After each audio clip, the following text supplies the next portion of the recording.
आप अकेले नहीं हैं। आगे चलते हैं। इष्टि जैन नमोस्तु निवेदित करते हुए प्रश्न पूछ रही हैं, भक्तांबा जी हम कब पढ़ सकते हैं? क्या कोई विशेष समय होना चाहिए? अगर हम भक्तांबा जी के एक दो श्लोक पढ़ते हैं तो क्या यह करना सही होगा? अगर पूरा नहीं आता है तब और भक्तांबा जी पढ़ने का क्या महत्व है? कृपया समाधान करें। देखिए, भक्तांबर जी तो 24 घंटे में कभी भी पढ़ सकते हैं, 24 घंटे भी पढ़ सकते हैं, इसमें कोई बाधा नहीं। लेकिन स्थान का ध्यान रखें, शुद्धि का ध्यान रखें। रही बात 1 घंटे 2 घंटे या 1 काव्य 2 काव्य पढ़ने की, इसमें भी कोई बाधा नहीं, कोई बात नहीं। अगर नहीं आता है पूरा तो एक बार सीख ले। अगर नहीं आता है तो आजकल तो बहुत साधन है, यूट्यूब में बहुत सारे आपको इजीली सिखाने वाले साधन मिल जाते, देख देख के पढ़ते जाएंगे तो सीख जाएंगे।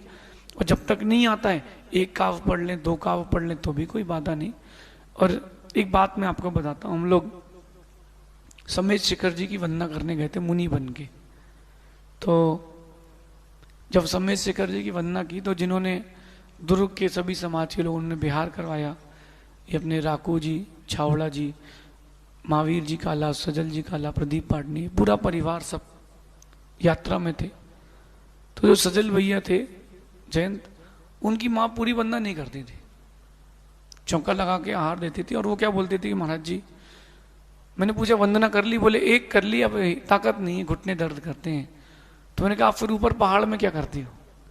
तो बोले मैं कुंतुनाथ भगवान से चालू हो कि जहां तक जा पाती हूँ जाती हूँ, फिर लौट के आ जाती हूँ, फिर यहां से जहां तक जाती हूँ लौट के आ जाती हूँ। यही मेरी समेत शिखर जी की वंदना है। जितना उनका शरीर चला उन्होंने उतनी भक्ति से वंदना की। यही बात आप लोगों से कहना है।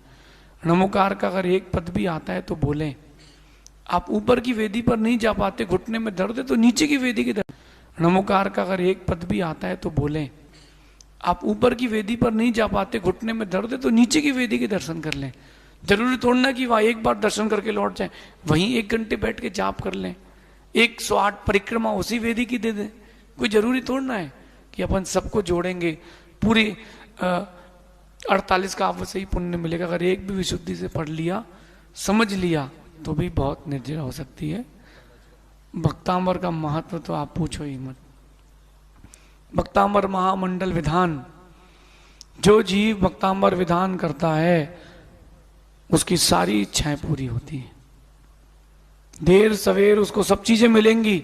और मेरा ये मानना है कि जिसने भक्तांबर महामंडल विधान किया, विशुद्धि के साथ किया, और गुरु का सानिध्य मिल जाए उसमें, और क्या, तो 4 चांद लग गए।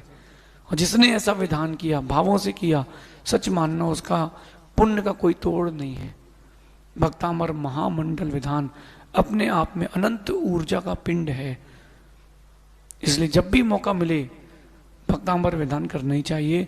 मैं सभी श्रावकों से कहता हूं, घर पर रहो तो आप डेली पूजा करते हो ना, वही विधान कर लो।